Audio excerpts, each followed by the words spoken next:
Hello, ladies and gentlemen. Welcome to the Joe Emilio Show. I'm your host, Joe Emilio, and I have a guest of note here. See what I did there? Mr. Dean Oh, Chancy has joined us once again. Unfortunately, last week we couldn't, there was a bit of a connection problem, but he seems to be up and going now. And we're going to have a nice conversation for the next hour. Dean, how are you doing? Joe, I want to say, first of all, thanks for letting me come on your show. And I also, I was sure you were from Texas. And, I told you last time, I was sure we could speak Spanish together too. But at least now, but then you told me that, tell me that again, what actually happened. That your dad had like a ranch in Texas and your grandma spoke Spanish, but no ranch is left and no Spanish is left. Exactly how is that? How did that work? Almost correct. I was born in the States, and then we moved to Egypt when I was turning 9. Um, Obviously, in as I started school, I was taking Spanish, but when we moved to Egypt, I forgot most of it because nobody speaks Spanish there. They all speak Arabic, so I picked up Arabic. And then, my mom wanted to move to South Africa, so I moved here with her about 15 years ago. So yeah, that's in And a so now nutshell. you speak Afrikaans. You speak Bicky, not Afrikaans not also? not a lot. Okay, tell me though about the ranch you said your dad owned in Texas. Yeah, so my dad always wanted to be a cowboy, so he owned a ranch. He was one of those cattle breeders, so he won a lot of awards for that, and he's very good at it. But he also managed a hotel which belonged to his father, um, and then eventually his father sold that hotel, and then my dad was kind of out of a job. So his father said like, "Hey, why don't you come to Egypt?" Um, and Dean's missing out on most of the story.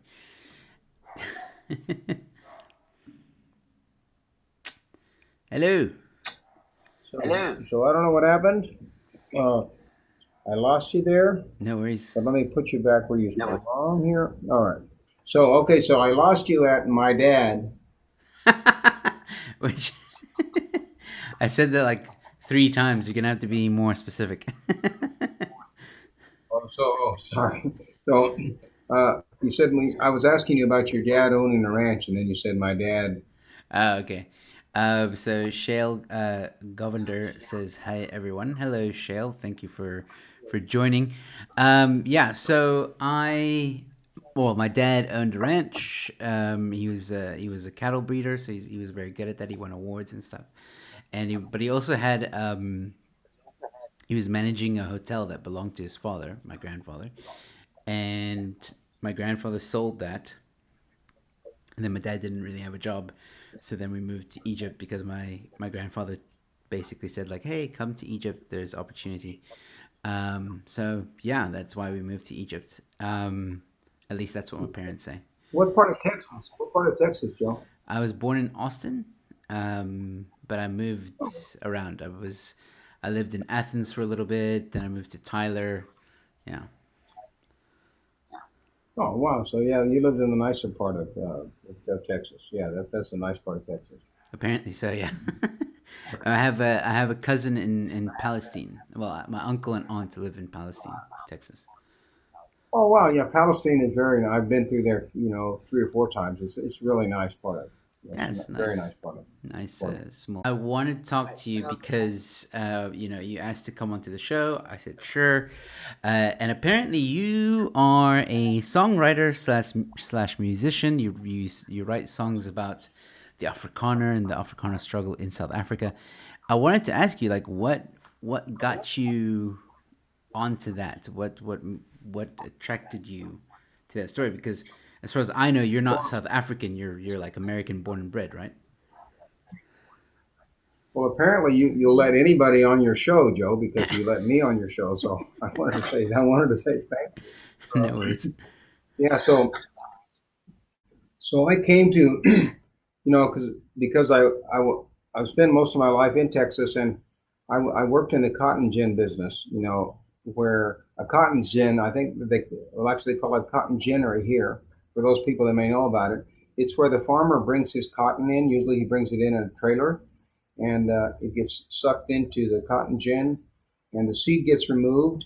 And then at the end of the plant, they make a bale out of it, and that will go on a truck, usually, and get carried off and go overseas or wherever it is they need cotton products to make clothes out of, or whatever you make out of cotton. So I was involved in that right after I got out of the army, and then so I started working for a company that built cotton gin machinery. So they sent me over here to South Africa, actually a place called Jan Kempdorp, which is not too far from Kimberley, in '89. So that was my first trip over to South Africa. And I mean, you know what the Afrikaners like and the Boers like, and so I just fell in love with South Africa, with the people. I had so much in common with the way they were brought up, with the things that even we do a barbecue, they do a braai. We have horses, they have horses. We ride motorcycles, they ride motorcycles. We conquered the Wild West, they conquered Wild Africa. We had wagon trains, they had wagon trains. And the list just goes on and on. As kids, we got whoopings. As kids, they got hidings. It's just so many things. That I had in common with South Africa. So I was here 3 different times working, and then I had not a midlife crisis, like a young life crisis. And my friends had always asked me to come back over here. So in '92, I came over on a 3-month visa, and I actually spent a year over here. I was like I think the first and only white illegal alien in South Africa. I know there's a lot of competition now, but not for white people, I don't think, but a lot of competition now in the illegal alien department.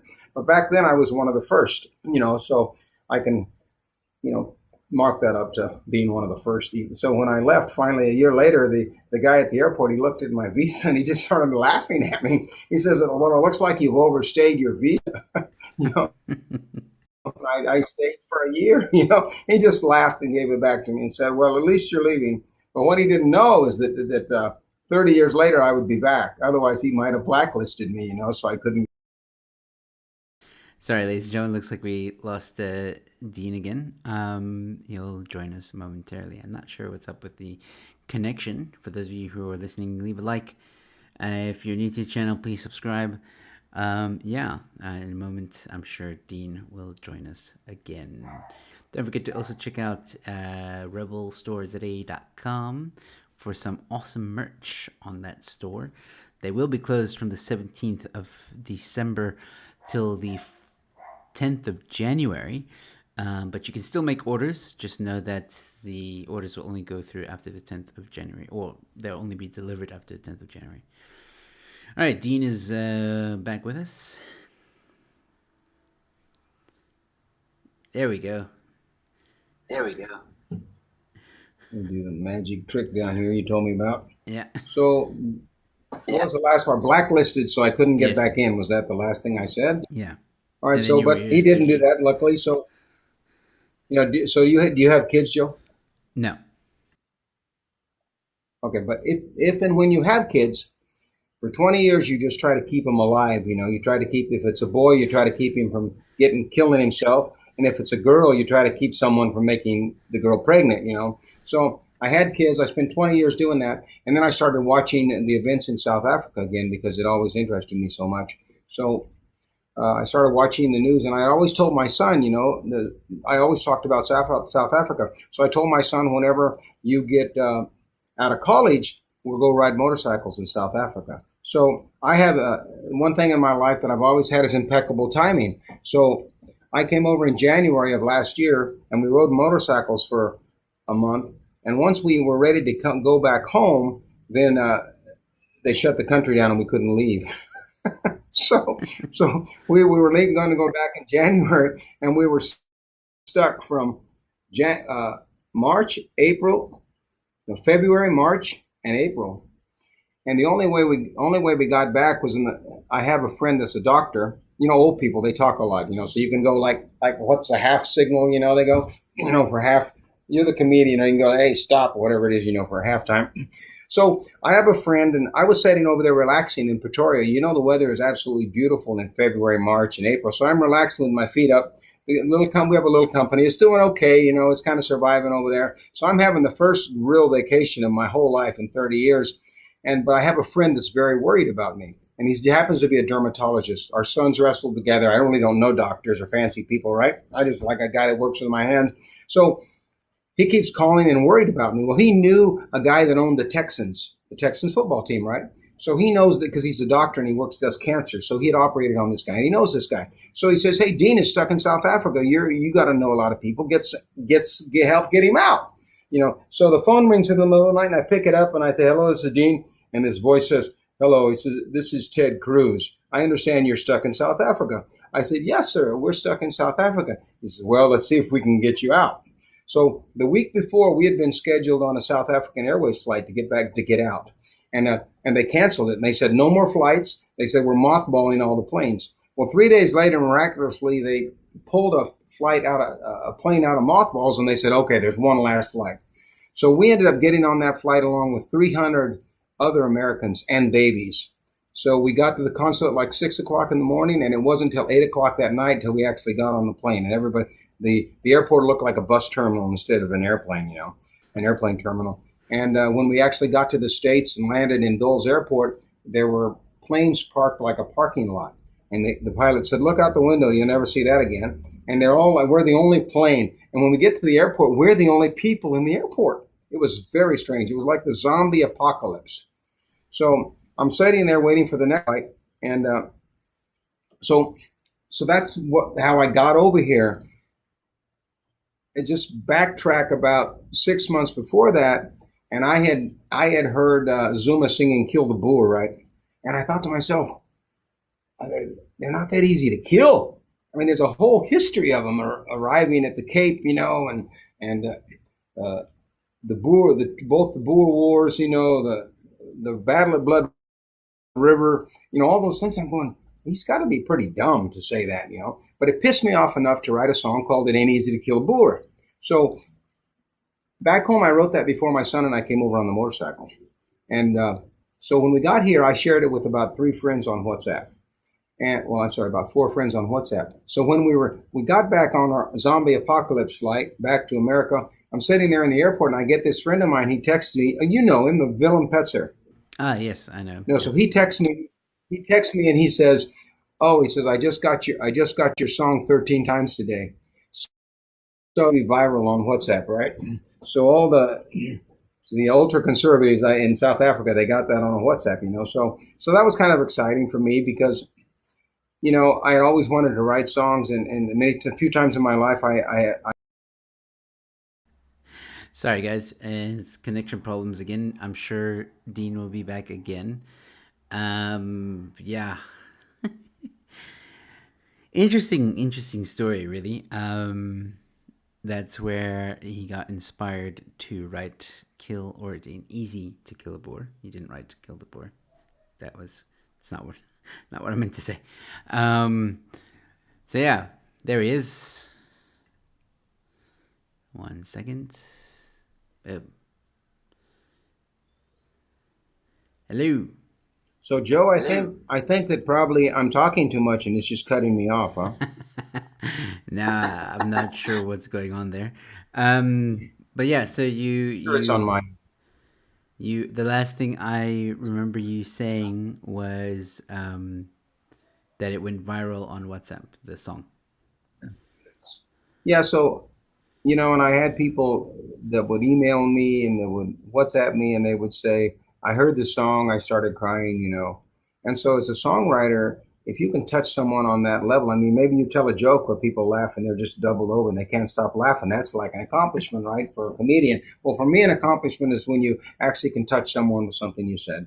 So at that point, I had a few invitations to come back over and sing, and so then I decided to do that. So I'm not actually a professional singer. I'm just a guy that works with his hand, has a small service company in Houston. So that's how I ended up back over here. Okay, And cool.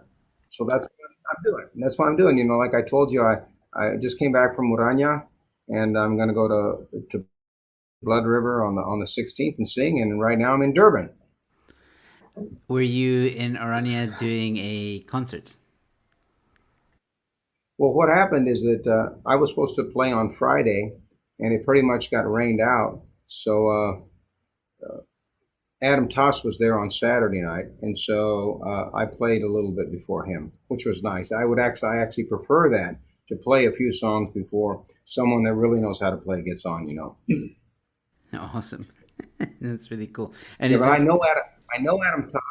Yeah, I actually it's like me trying to tell a joke, and then you can really tell a joke, that kind of thing. So, Yeah, yeah. so Adam Toss, I actually met him in Houston because there was a big Poiki festival. So in 2019, I met him in Houston. They had invited me to come sing at a Poiki festival. So I met him then when AfriForum came over.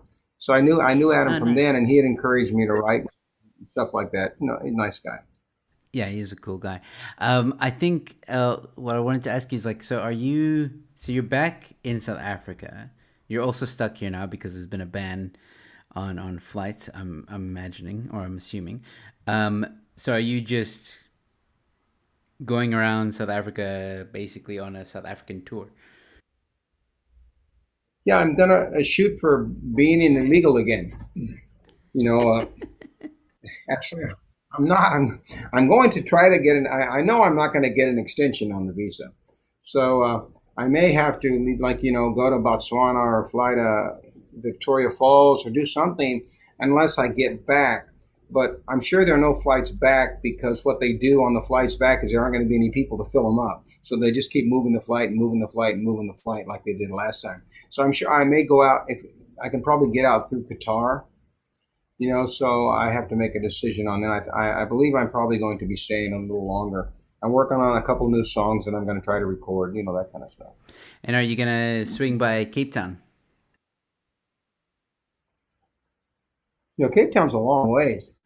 I have never been to Cape Town, and I've always really, really, really, really, really wanted to go to Cape Town. Is that where you live?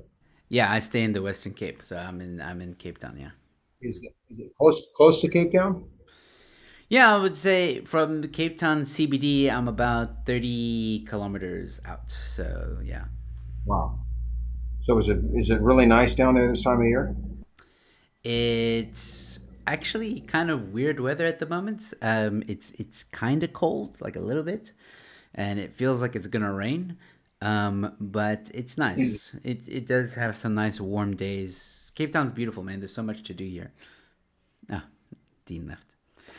Or Dean got cut out again. So yeah, we'll get him back on. He'll join in just a moment, ladies and gentlemen. I see there's some more viewers. Thank you so much for tuning in. If you're new to the channel, please subscribe. Please leave a like. And yeah, don't forget to go check out rebelstoresza.com. There's some great merch on there.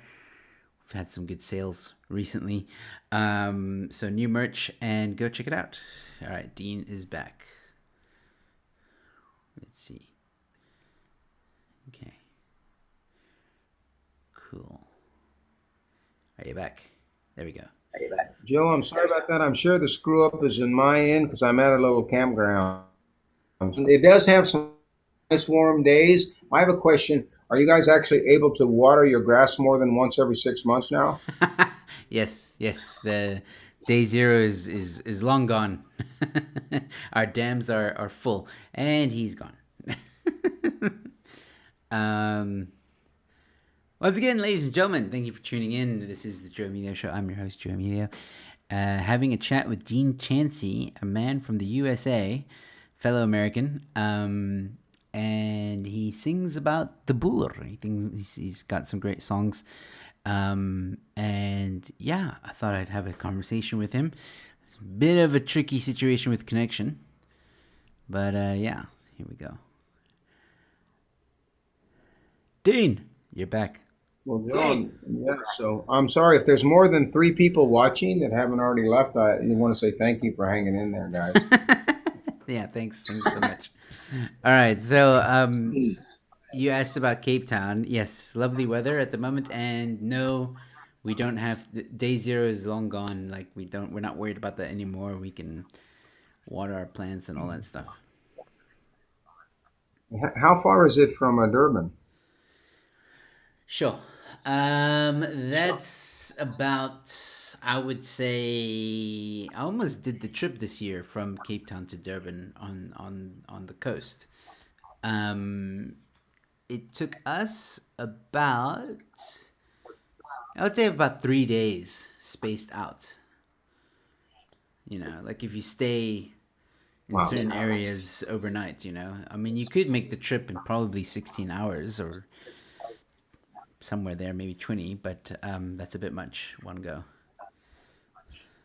They say that South Africa's the size of Texas, but it doesn't take you that long to get out of Texas from one end of Texas to the other. It's about 900 miles. Maybe it's the roads, maybe a little better. That's why you can just move a little faster in Texas. That's true, but I also think, well, that's definitely true. I mean, the roads in South Africa in some parts are really yeah, they're terrible. But I would say that you probably could get from one end of South Africa to the other in a day, 24 hours. But then you're really Mhm. like you're not stopping. You're Pushing yeah. So which is I think the same in it. Texas. I mean, you could probably go from one end to the other Yeah. without. So about 1,000 miles. Yeah, you could do it in 24 hours. Yeah. So I think so. Are you not gonna try and at least attempt to come to the Western Cape while you're here? You might as well.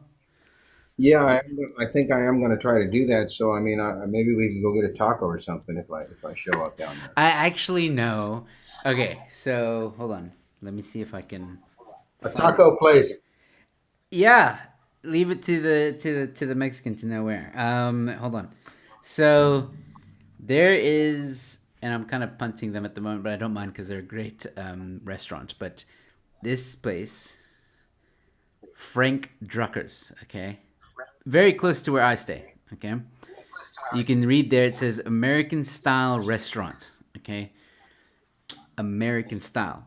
Now, I haven't been to the States in quite some time. Like it's been a while. It's been a minute. But I would, if you do come to the Western Cape, if you do manage to come through, uh, let's go there. Let's have a few tacos because they have like Mexican food and stuff like that, which I'm sure is not exactly the same, but it's probably the closest. So, yeah, we should probably go there. All And right, you can all right. you It's a can date. be an I actual like that. American in an American style restaurant. The owner will be thrilled. All right. Well, I'll be thrilled too. But yeah, um, so you write music about the Boer, the farmer in South Africa. You were inspired. Well, you were pissed off with Julius, and I don't blame you. A lot of people are pissed off with Julius, and you wrote "It Ain't Easy to Kill a Boer," which is 100% correct. Well, actually, everybody says that. Everybody says, "Oh, no. I saw Julius singing it." Well, I saw Zuma singing it. So, both of them are singing it. So, yeah, just one. A lady from SABC called me whenever the song kind of went viral, and she said, "I understood you wrote a song about someone who sang 'Kill the Boer.'" She didn't Mm. say, like, I guess she wanted to keep her job. She was a nice enough lady, and I told her, I said, "Yeah, I wrote a song about it." I said, "So here at my little workplace, we have four Mexicans, two people from El Salvador, two black folks, and my son and I." I said, "None of us are singing a song about killing the other one." I said, the black folks aren't killing us. We're not killing them. We're not killing the Mexicans. We're not singing a song. I said, so if he had been singing a song, Kill the Cosa, I guess I would have wrote a song about It Ain't Easy to Kill a Cosa. I don't know. But he just was singing about Kill the Boer, and it just pissed me off.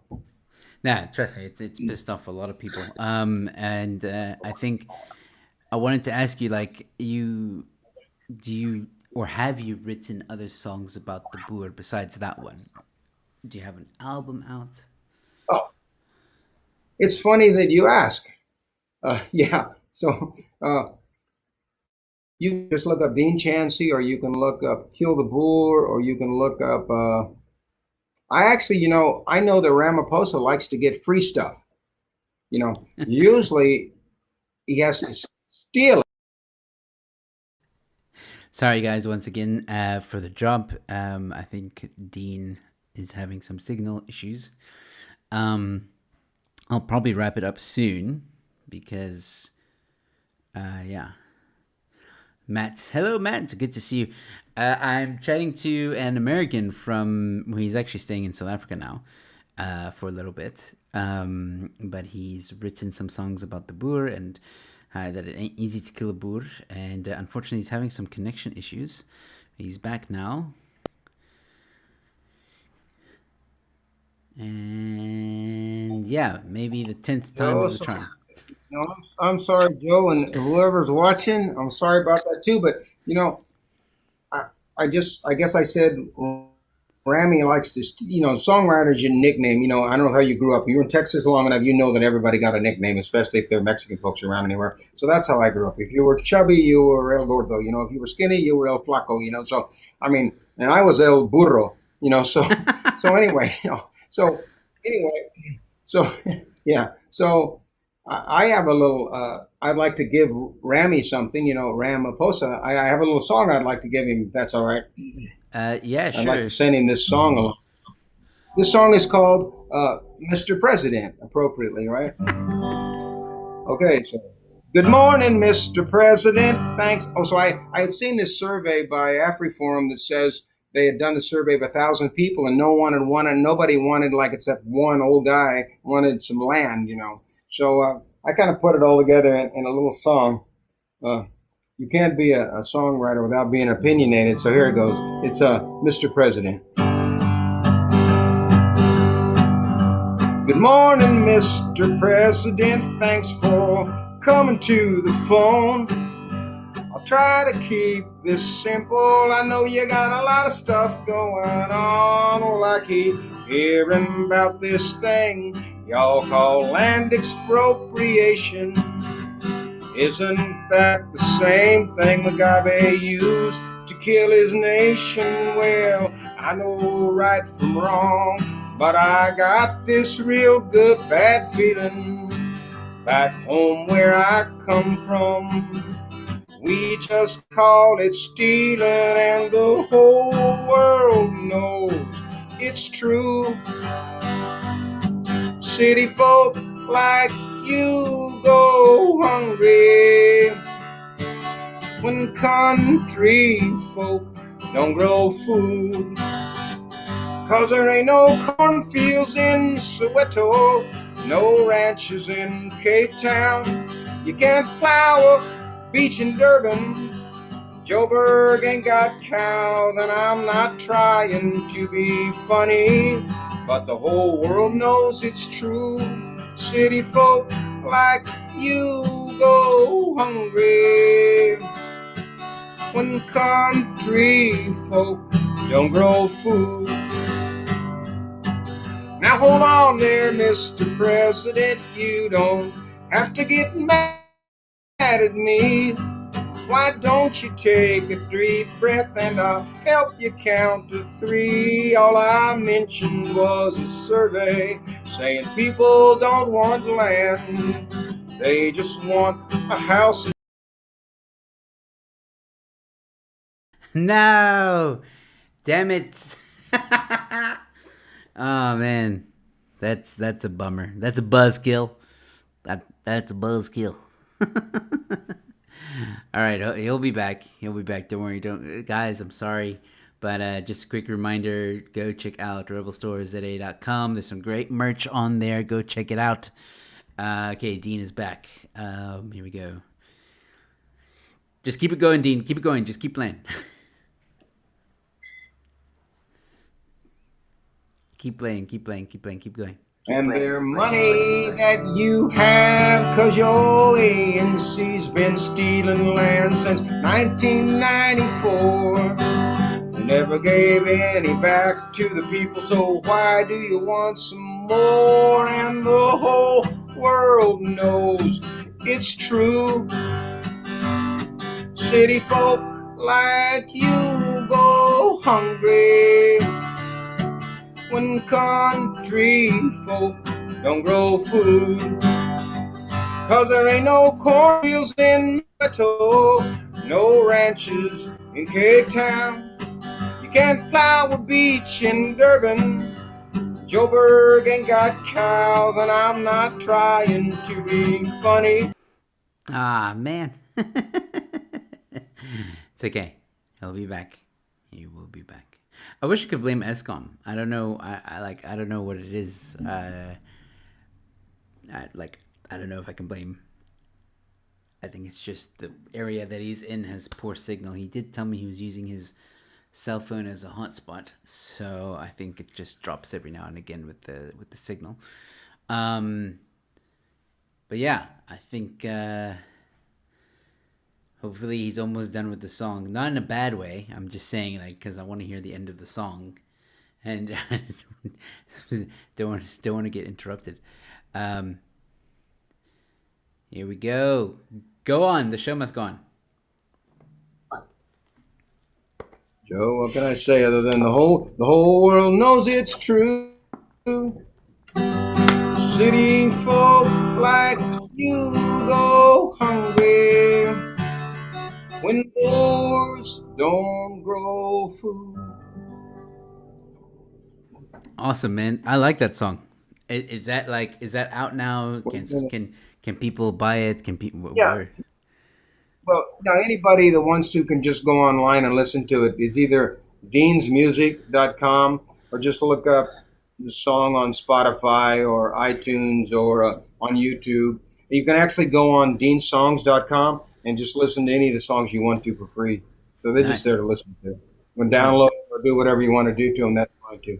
no, they're good. Well, Matt J was asking earlier where can he find you, so now that's answered that question, and he's gonna add you to his playlist. Cameron has just joined, saying Thank evening you. Joe and Dean. Evening Cameron, good for you to join with us, and yeah, everybody seems to be enjoying your music, man, which is really cool. So yeah, where so do you only write about South Africa or do you write about other things? You know, uh, yeah, I wrote about other stuff. People. Uh, Yeah, I was in the army years ago, and a friend of mine really played the guitar real well. When I was about 17 years old, I joined the army when I was 17 because I couldn't join when I was 12. I couldn't run away from home earlier. So when I joined the army, a friend of mine really played the guitar well and sang. And so I asked him. I said, "Hey, Tommy," his name was Tommy Saxon. I said, "Hey, Tommy, could you help me learn how to play the guitar and sing?" And he didn't want to help me, so he just said, "If you, well, just pick up the guitar and just do it." So I just picked up the guitar and did it, and so a couple songs came out. So that's I've been writing since I was about 17. And just whenever I had the chance or whenever I had a break, kind of in life. So no, but uh, one of the reasons I think that I like South Africa so much, and I enjoy the Afrikaner and the Boer. And maybe to me it's the same thing. I just call them all Boers. They don't. There was actually remember, told you we were here in January of last year, and so January, February, March, and in April, I think they told everyone you couldn't take food out to the squatter camps anymore. So Willem and I loaded up a couple little buckies and started taking food out to the squatter camps. And we went to one squatter camp and we said something about the. Uh, I said something about being an Afrikaner, and the lady said, "No, no, we're Boers." So I thought to myself, well, that's kind of there aren't a lot of folks left. I don't think I would divide them. Not anybody's asking me. So I wrote one song, and it's called "He's a Fighter, He's a Farmer, He's a City Afrikaner, He's a Boer." That kind of in my mind, as little as I know about everything going on in South Africa, what I do hear, I hear from my friends, and I try to put them in little songs.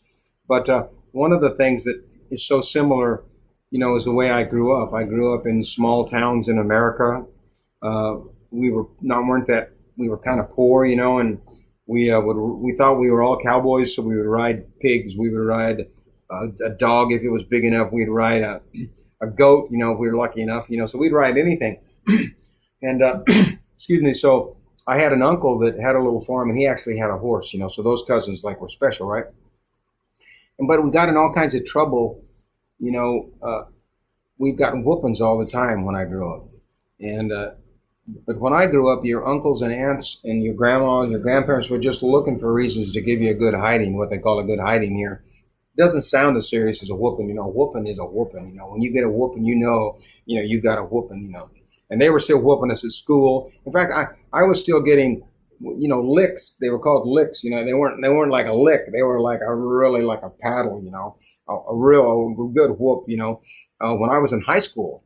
they were still whooping. They were looking for people to whoop. So it's just so that's how I grew up. And I remember my cousin, the ones with the horses, they were like the worst of the cousins, two of those.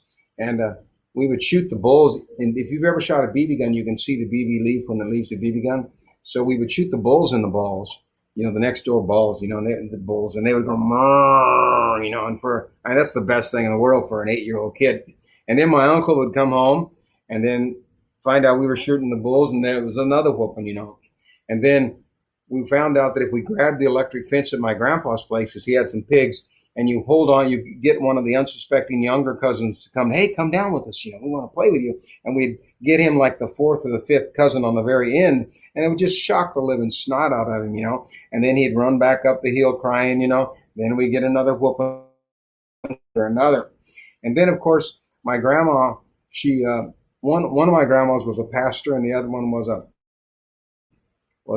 mean as hell, So, and they would whoop you, of course, and then one of them would rub Vicks down your.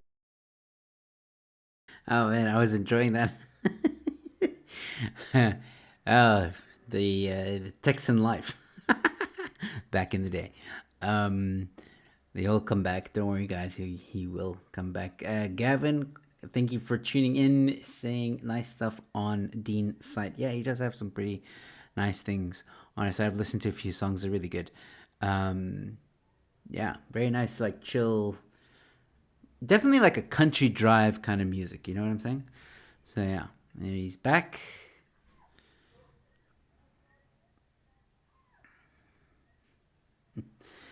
Hello. So I just called. I just called one of my grandmas mean as hell. So I'm sure that somewhere in the stratosphere she disconnected us.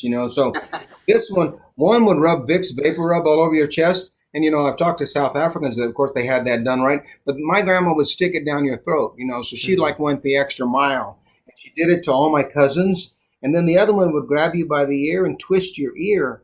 And you couldn't, she was little, so you couldn't get away from her, let go, grandma, and mine would say, I'm going to, I'm going to twist this thing off if you don't learn how to obey. So I did a song about that. It's called Times Were Good Back Then. So I'll try to do this and see if grandma doesn't. If a lightning bolt strikes here, we know it's grandma, So, grandma rubbed Vicks, grandma stuck Vicks down my throat. Then she followed it up with cod liver oil. I don't know how I made it through that winter alive. She was quicker than a rattlesnake. She grabbed my ear and I can hear her say, son, I'm gonna twist this thing off if you don't learn to obey. Times were tough back then. I remember them. Way to go, Joe. Thank you. The days of innocence, I thought they'd never end. Well, I lost most of my common sense when my cousins made me hold that electric fence. Randy and Joe laughed until they cried.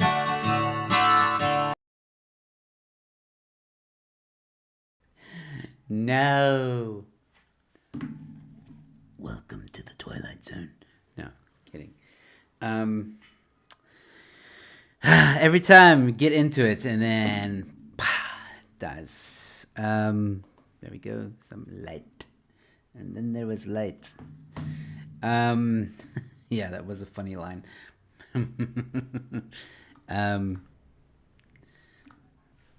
Here we go. Keep it going. So, Joe, you can run me off.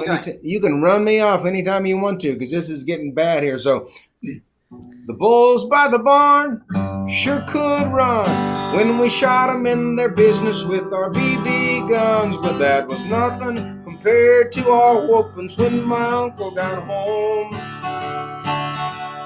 Times were tough back then. I remember them days of innocence. I thought they'd never end. Well, I remember the start of my cowboy days when I caught Grandpa's pig up by the hay. I jumped on his back when he tried to get away.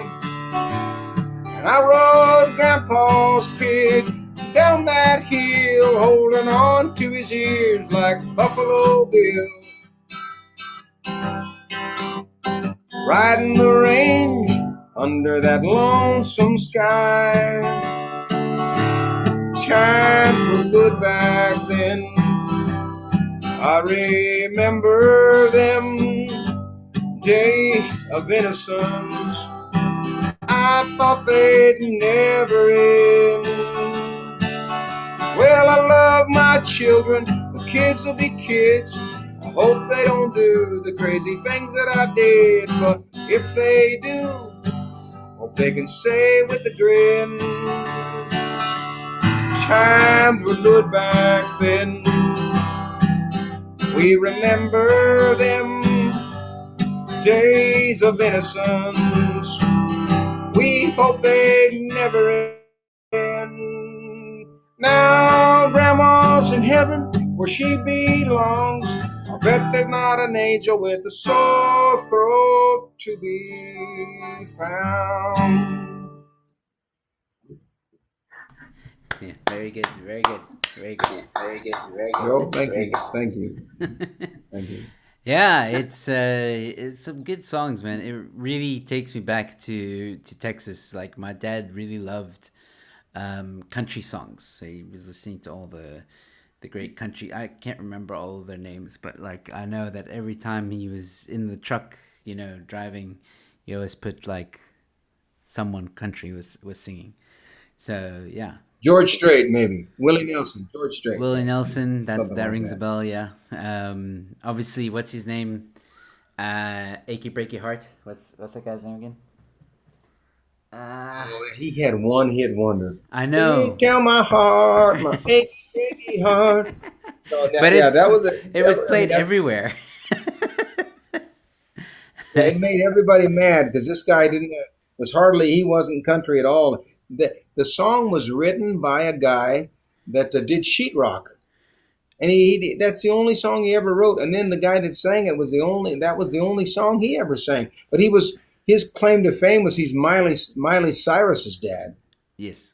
I don't know if you know that or not, but yeah. So yeah, Yeah. I don't know if he's ashamed of her or happy with her, but see, I think he was a very nice guy. Yeah, don't tell my heart, my My achy achy breaky breaky heart. heart. Oh yeah, that's a great That's it. song. Yeah, it was a classic. And then yeah, there was also like women country song artists that he listened to as well.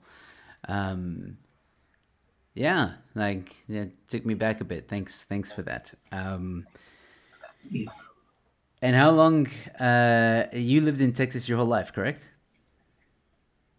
Mostly my adult life. My dad was a missionary, so Okay. we traveled a lot. He was a pastor and he was a missionary, so I lived in Mexico, and I went to 11 different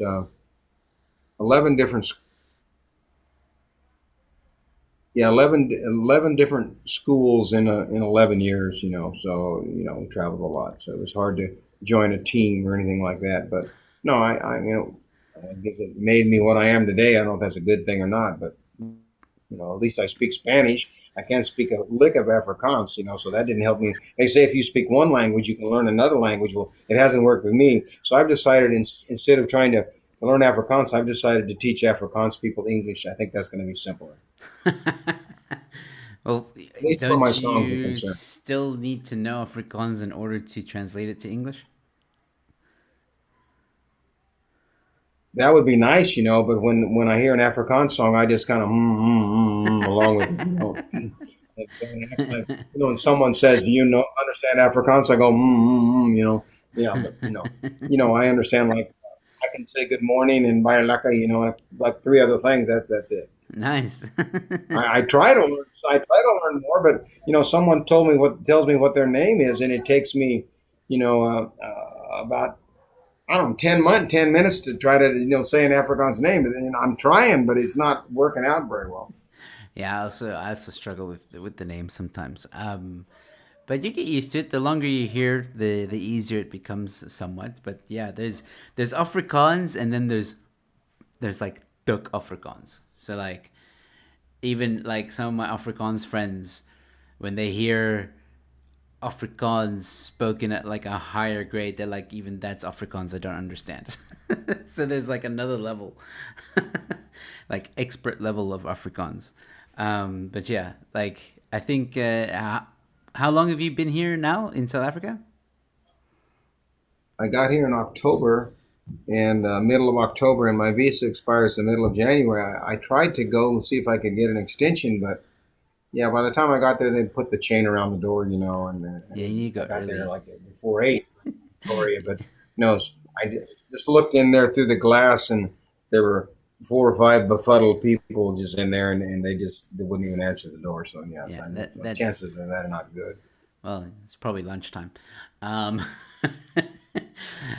I think the reason why I ask is because I think, yeah, you could learn Afrikaans.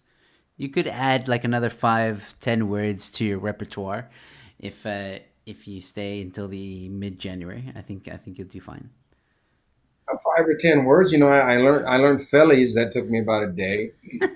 You know, it took me You a whole month when I was here in '92 to learn how to say "ekasli for you." That didn't work out either, but at least I learned how to say it. well, do you know Boer Makaplan? You must know that one. A Boer makes a plan. Yeah. So actually, I've been thinking about trying to learn that, but everyone laughs at me when I say something. That's as a songwriter, you're looking for hooks. Uh, like every song has a little hook to it, whatever it might be that makes people remember it. And so that's actually one of the hooks. But now that it's out in the open, someone else will probably get the song written before I write it. But yeah, why don't we can both sue them or something. I know a couple friends of mine, lawyers. We'll just both sue them as having stole the hook for our song. No, I say go ahead and write it. It'll still be different. I think if you write it and perform it. Um, Right. and he's gone again. Anyway, we're close to the hour. For those of you that are watching after the fact, thank you for sticking around for this long. For those of you that are watching live, thank you for sticking around this long. Yeah, it's pretty much almost the end of the show anyway. I will let Dean back on if he tries to reconnect. But yeah, it's a real shame that we couldn't get the connection sorted this time. It is, however, much better than last time. Like last time, we were just unable to talk at all. It was like dropping like every 10 seconds. Here we go. He's back. Is he back? He's back. So, do I have the record, Joe, for being the person that has disconnected himself the most from your show? Probably. That's a. Yeah, I never win anything, so at least maybe I've won this. Yeah, no, you could. I'm sorry about it. I don't know what to tell you. That's all right. Don't worry about it. Look, the show's almost up anyway. The hour has gone by quite quickly. Is there anything you want to tell people before? I knew you were gonna say that. I knew you were gonna say that, Joe. What? That the show's over. What it is? I'm, There's been an hour. I don't know what you want me to say. yeah, But yeah, like, is there anything you want to say before we close off? yeah. It's like say thank you. I enjoyed meeting you, and for anyone that's watching and listening, thanks for you guys are the heroes in my book, and thanks for being the inspiration to my songs, and thanks for liking them. And if you can always go on Facebook and tell me which ones you like the best, and I'm pretty good at answering the best I can. So just thank you, everyone. God bless you, and chin up. And what I try to do with my songs is to encourage people and to say that God still cares, and the Afrikaner, the Boer is still important. It's been odds against you guys from the very start, and I would just say don't give up hope, if I can help people to remember where they came from, remember who they are, the stories I tell are my friends' stories.